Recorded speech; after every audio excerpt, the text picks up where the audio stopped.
Hare Krishna. Pure veg by Radhika kitchen में आपका स्वागत है। मैं ललिता देवी दर्शी। सनातन धर्म में सावन मास को बहुत महत्वपूर्ण माना गया है। सावन मास को भगवान शिव जी को अर्पित है। सावन महीना में भगवान शिव पार्वती की विशेष पूजा होती है और एकादशी तिथि में लक्ष्मी नारायण बहुत ही महत्वपूर्ण पूजा होती है। इसी सावन में अभी शुक्ल पक्ष की एकादशी की जो तिथि है, एकादशी को पुत्रदा एकादशी या पवित्र रूपिणी एकादशी कहा जाता है। देखिए, इस एकादशी का इतना महत्व है। इस एकादशी करने से निसंतान वाले को संतान प्राप्त होती है, इसमें कोई संदेह नहीं। इस एकादशी की बहुत ही महत्वपूर्ण एकादशी है। आइए हम सब आज जानेंगे 2025 सावन की पुत्रदा एकादशी के बारे में क्या है महत्व। शुक्ल पक्ष में पड़ने वाली एकादशी को पुत्रदा एकादशी या पवित्र रूपिणी एकादशी भी कहा जाता है। द्वापर युग में आरंभ में महिष्मती नाम का एक नगर था, जिसमें महजित नाम का एक राजा रहते थे। लेकिन संतानहीन होने के कारण राजा को बहुत ही दुखदायक लगता था। उनका मानना था कि जिसके घर संतान नहीं है, उनके लिए यह लोक और परलोक दोनों ही बहुत ही बेकार है। संतान प्राप्ति के लिए राजा बहुत से उपाय किए, लेकिन सारे विफल रहा।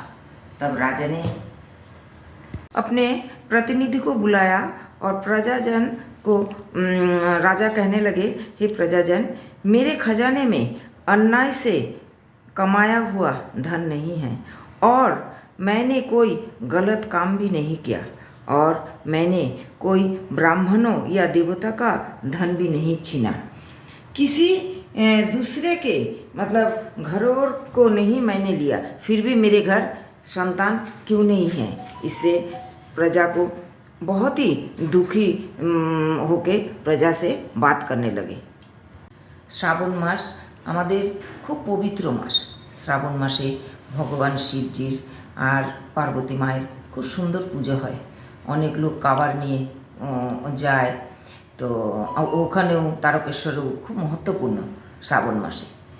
আর এই তিথিতে মানে একাদশী তো আরও মহত্বপূর্ণ হয়।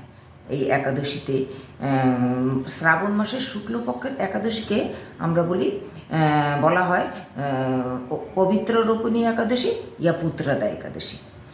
এই একাদশীতে ভগবান লক্ষ্মী নারায়ণের বিশেষ পূজা হয়। আর বলে এই একাদশীর ব্রত যে পালন করে, কেউ যদি নিঃসন্তান থাকে তাকে সন্তান অবশ্য প্রাপ্ত হয়। তাই একাদশী, এই শ্রাবণ মাসের একাদশী খুবই মহত্বপূর্ণ।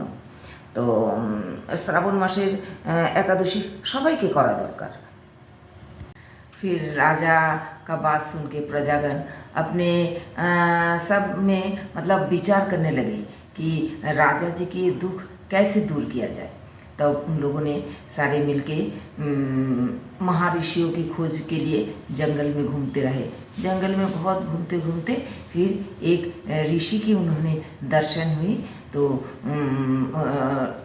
ऋषि से पूछने लगे कि नहीं, देख के उन्होंने ध्यान में इतना थे ऋषि, देख के ही उनको लगा कि ये बहुत पहुँचे हुए ऋषि हैं। तो राजा के प्रजा ने सारे ऋषि को प्रणाम करके फिर ऋषि ने बोला कि आप लोग किस कारण यहाँ आए हैं। अवश्य ही कोई महत्वपूर्ण कारण है, तो बताइए आपका क्या दुख दर्द है, मैं अवश्य दूर करूँगा। मेरा जन्म ही इसी लिए हुआ कि सबकी प्रजा की दुख दर्द मैं दूर कर सकूं। वो ऋषि का नाम है लोम पुरुष ऋषि। मतलब एक कल्प खत्म होने के बाद उनके शरीर से एक लोम गिरता था। तो देखिए, तो कितनी देर तक, कितनी साल तक वो जीवित रहते हैं और ध्यान में मग्न थे। तब प्रजा ने बताया कि देखिए, हमारे राजा बहुत ही अच्छे हैं, अपने मतलब प्रजा की देखभाल अपने संतान की तरह करता है, फिर भी उनके घर कोई संतान नहीं है। इसलिए हमारे राजा को इतना दुखी है, हम लोग देख नहीं सकते। आप अवश्य की कृपा करके इसका कोई निवारण बताइए। जैसे कैसे भी उनके घर संतान हो। আসলে ওরা প্রজারা তখন রাজা প্রজাদের ডেকে বলেছে যে আমার ঘরে সন্তান নেই, আমি সন্তানের জন্য খুব দুঃখী। তখন প্রজারা ঘুরতে ঘুরতে জঙ্গলে গেছে গিয়ে কোনো ঋষির দর্শনের জন্য। তো দেখেছে একজন ঋষি ধ্যানে মগ্ন। তো দেখেই ওনাকে লাগছে অনেক মানে বড় ঋষি হবে। তো ওনারা প্রণাম করলে তখন ঋষি বললেন যে তোমরা কেন এসেছো আমার জন্য, আমার কাছে তোমাদের কি কষ্ট বলো, আমি দূর করব। তখন প্রজারা বলল দেখো আমাদের রাজা অনেক ভালো, আমাদের প্রজাদের দেখাশোনা নিজের সন্তানের মতন করে, কিন্তু ওনার ঘরে নিজের কোনো সন্তান নেই। আর ঋষির নাম হচ্ছে লোমেশ ঋষি। মানে একটা কল্প শেষ হলে তখন ঋষির গায়ের থেকে একটা লোম পড়ে, তাই ওনার নাম লোমেশ ঋষি। তাহলে মানে দীর্ঘ দিন উনি জীবিত থাকেন। তো ধ্যানমগ্ন করে তখন ঋষি বলেছেন হ্যাঁ অবশ্যই তুমি আমি তোমাদের এটা দূর করব।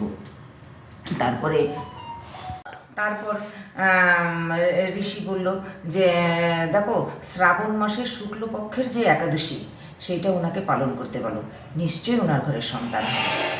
तो प्रजा लोग अपने ऋषि के पास जाके पूछने लगे।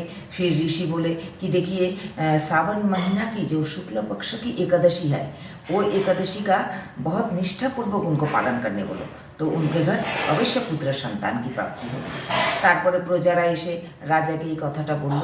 রাজা খুব নিষ্ঠা সহকারে প্রজাদের কথা শুনে পুত্রা एकादशी पालन करलो। राजार घरे तखन सन्तान प्राप्ति हलो। और प्रजा लोग फिर आके अपने राजा जी को बताए कि ऐसा ऐसा है, आप ऐसा व्रत कीजिए, एकादशी का पालन कीजिए, अवश्य पुत्र सन्तान प्राप्त होगा। तब राजा ने अपने प्रजा की बात मानकर बहुत निष्ठापूर्वक पुत्रदा एकादशी का पालन किए और उनके घर में पुत्र सन्तान प्राप्त हुई। और केमन लागलो आमार এই ব্রত কথা অবশ্যই বলবেন, कमेंट्स করবেন। और कैसी लगी मेरी व्रत कथा आप ज़रूर सब्सक्राइब कीजिए मेरे चैनल को, कमेंट्स कीजिए। हरे कृष्णा।